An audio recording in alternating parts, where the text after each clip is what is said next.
여러분 안녕하세요. 동동이쌤이에요. 지난 시간에 이어서 오늘은 헨릭 입센의 유령과 민중해적 작품에 대해서 배워보려고 합니다. 지난번 시간에 배웠던 인형의 집 모두 기억하시나요? 헨릭 입센이 어떤 사람이었죠? 그쵸, 노르웨이 극작가이고 근대 사상과 여성 해방 운동에 깊은 영향을 끼치신 분이었죠. 기억나시죠? 그래서 이분이 만드신 작품 중에 가장 유명한 작품 3가지 우리가 배우기로 했는데 그중 한 가지를 지난 시간에 배웠습니다. 그래서 사실주의를 가장 처음으로 쓰셨던 분이기도 하고요. 근대극의 선구자이시기도 합니다. 인형의 집 제가 줄거리랑 간단하게 사진이랑 이렇게 보여드렸는데 어떠셨어요? 엄청난 이슈가 됐었던 작품이었다고 선생님 말씀드렸죠? 그래서 이때 이슈가 됐던 이 인형의 집 때문에 이때 당시에 입센 작가가 굉장히 골머리를 앓았어요. 사람들이 이제 공연을 중지하라라고 요청을 할 정도로 이 작품에 대한 그 불쾌감을 굉장히 크게 표현을 했었고, 그것 때문에 이제 이 인형의 집을 어떻게 보면 이제 보완 또는 그거를 이제 내가 표명하겠다. 이거를 내가 조금 더 입장을 굳히겠다라는 뜻으로 유령이라는 작품을 만드셨거든요. 바로 2년 후에 만드셨는데, 인형의 집의 가장 큰 그 주제가 뭐였죠? 그쵸. 여성의 권리와 독립을 주장하는 작품이었어요.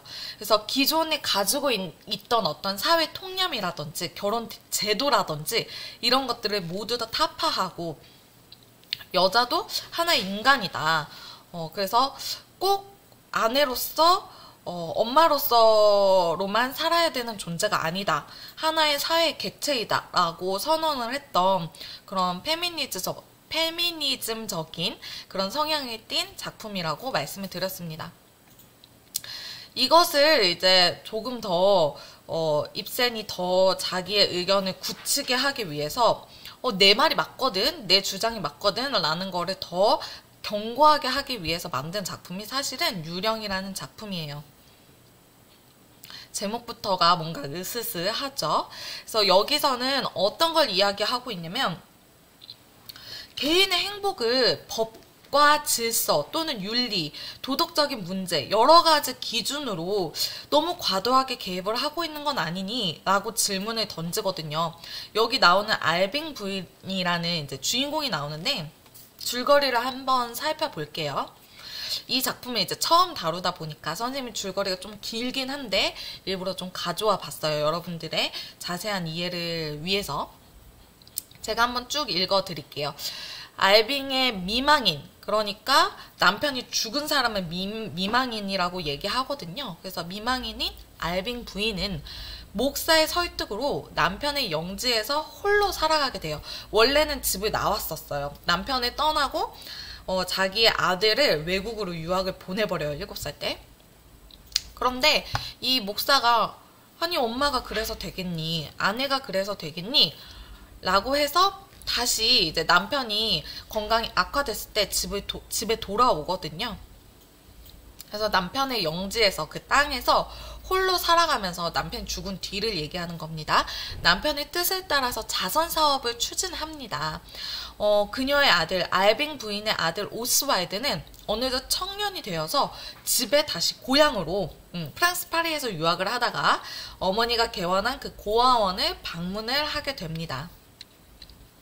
그래서 여기에 하녀가 이제 레즈네라는 하녀가 있었는데 그 사람의 아빠인 이제 앵스트란드라는 사람이 있어요. 이 사람이 좀 많이 이렇게 좀 난폭적이고 좀 아무튼 삶이 이렇게 막 평범하진 않은 그런 사람이었는데 이 목수가 자기의 딸인 하녀 레즈네에게 야 너는 딸의 도리를 다 해야 되지 않겠니? 아빠 돈 버는 거 너 좀 도와줘야 되지 않겠니? 라고 이야기를 해요. 그래서 내가 돈을 벌려고 돈을 좀 모아놨는데 선원들을 위한 그 술집을 열 거거든.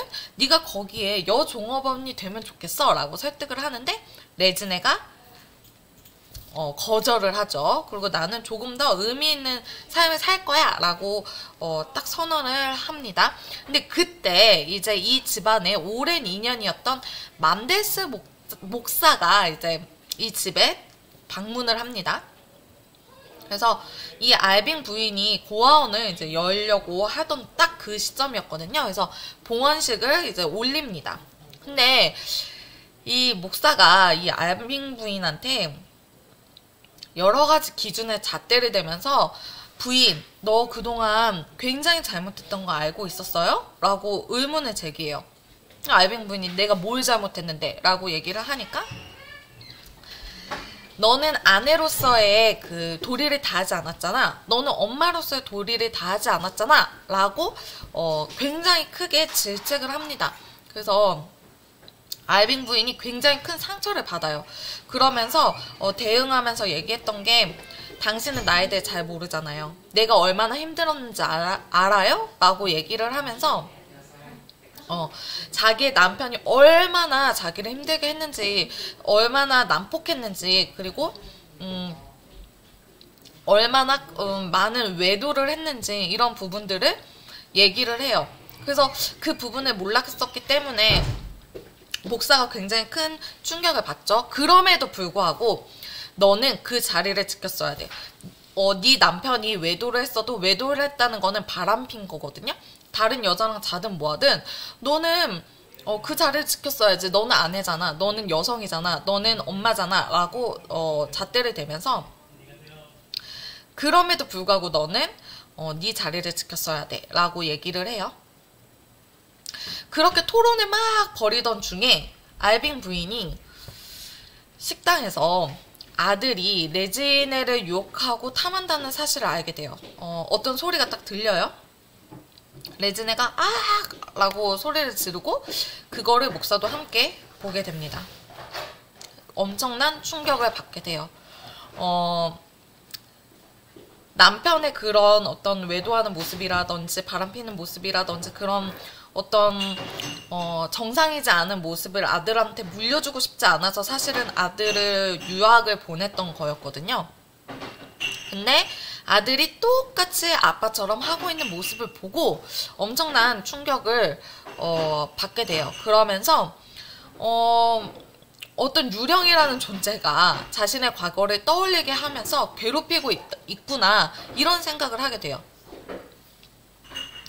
그런 와중에 알빙 부인이 레즈네가 사실은 자신의 남편이 그 전에 일하던 하녀와의 관계에서 낳은 딸이라는 사실을 알게 됩니다.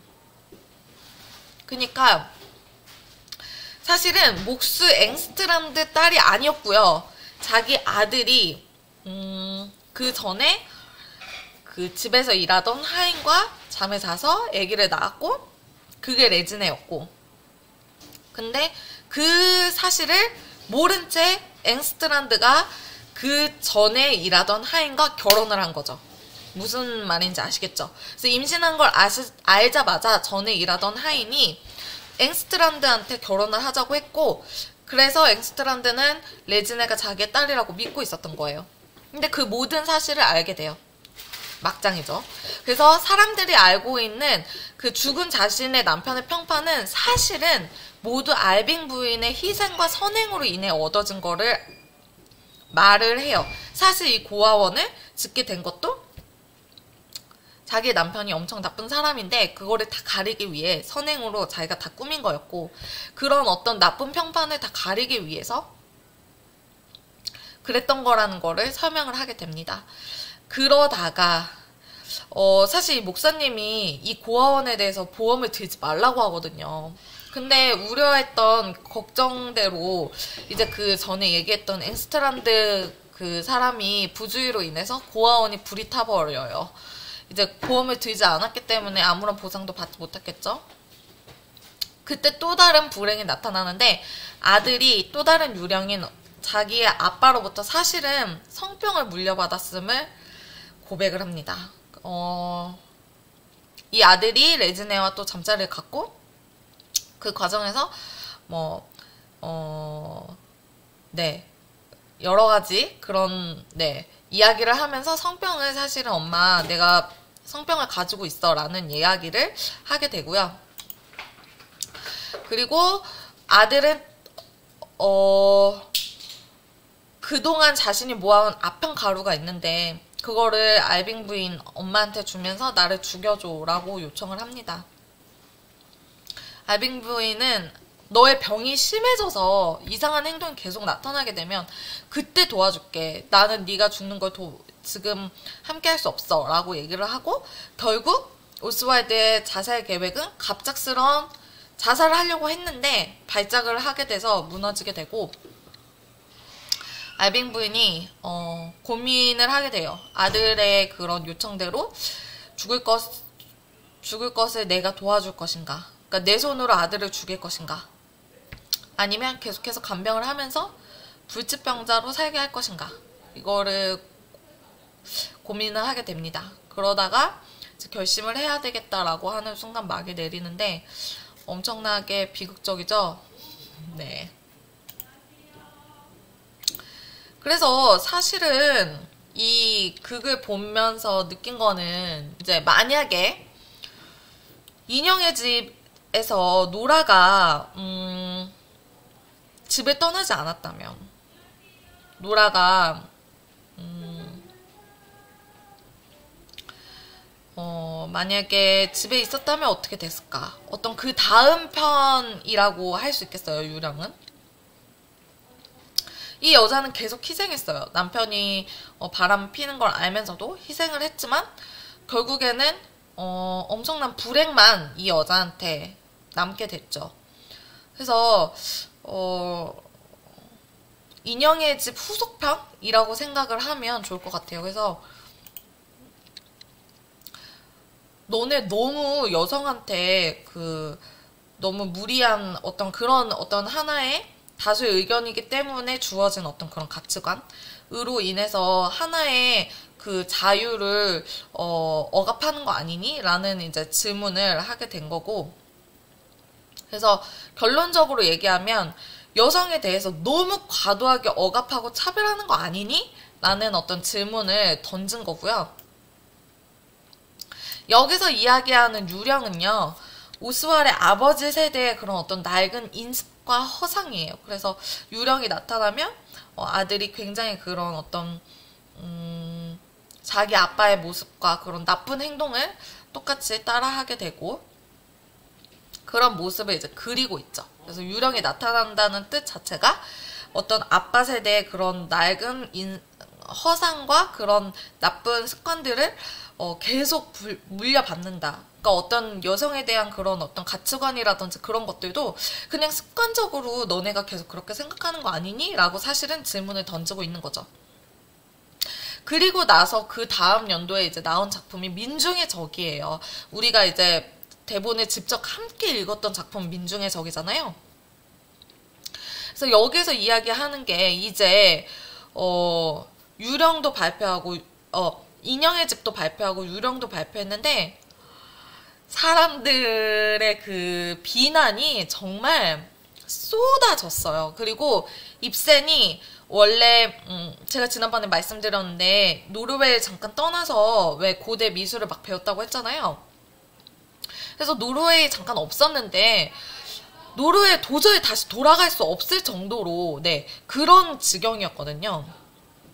그래서 이게 사람들이 너무 이제 질타가 심하니까 내가 다시 노르웨이에 돌아가기 두려워하셨을 정도로 그렇게 이제 질타가 심했어요. 그래서 만들어진 작품이 민중의 적이라는 작품이에요.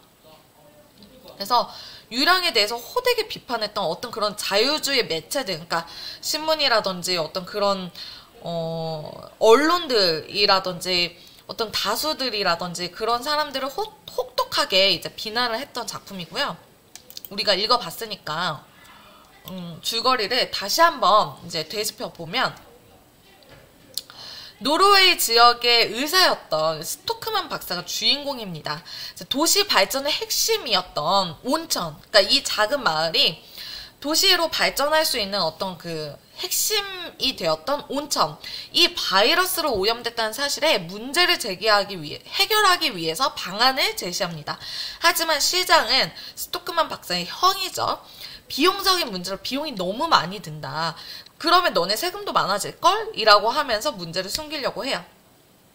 근데 이 반대를 무릅쓰고 나는 진실을 알려야 돼 라고 자기의 보고서를 지역 언론에 발표를 하려고 하는데 시장이 몰래 들러가지고 우리 봤었죠. 신문사의 편집인과 발행인을 설득해요. 그래서 언론에 공개되는 것을 막아요.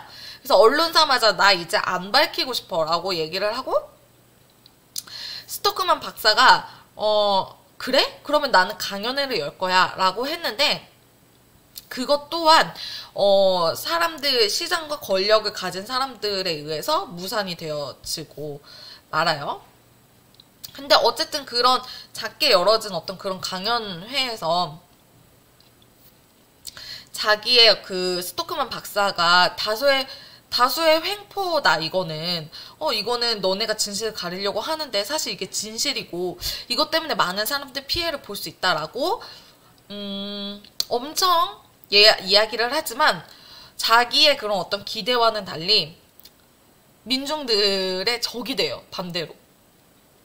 왜냐면 사람들이 이거를 추진을 했을 때 내가 돈을 내야 되고 내가 내 개인적인 어떤 이 당장의 어떤 손실이 너무 크기 때문에 섣불리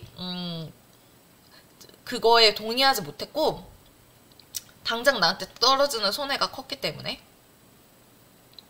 어쨌든 그런저런 이유로 민중의 적이 되어버리고 말고요.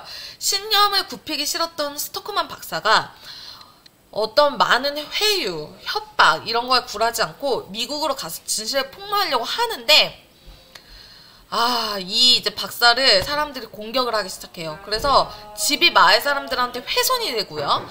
교사로 근무하던 딸 페트라가 퇴직을 당하고 아이들은 다른 아이들한테 폭행을 당하는 사태까지 벌어져요.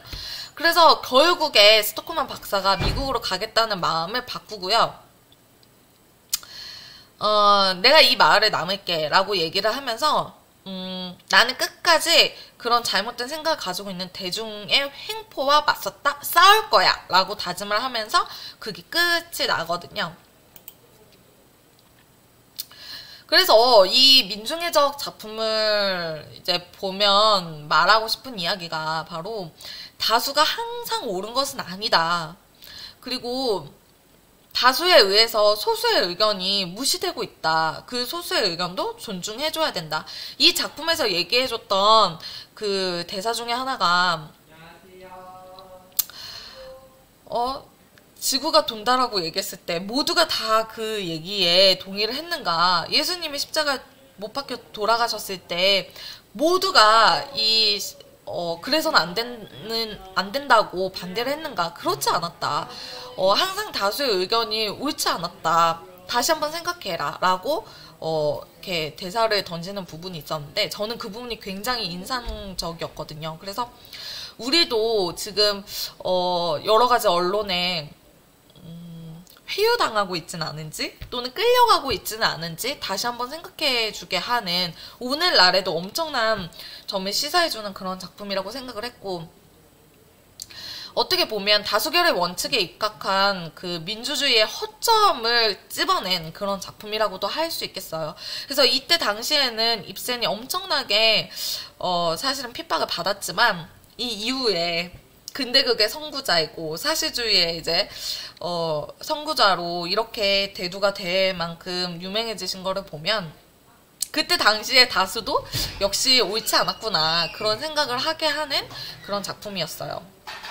그래서 우리가 이렇게 입센에 대해서도 공부를 해보고 입센이 이제 쓰신 그런 작품 3가지에 대해서 알아봤는데 정말 고생 많으셨고 출석 체크 질문에 제가 또 오늘 수업과 관련된 질문을 남기도록 하겠습니다. 그러면 보고 질문에 답해주세요. 고생 많으셨습니다. 안녕.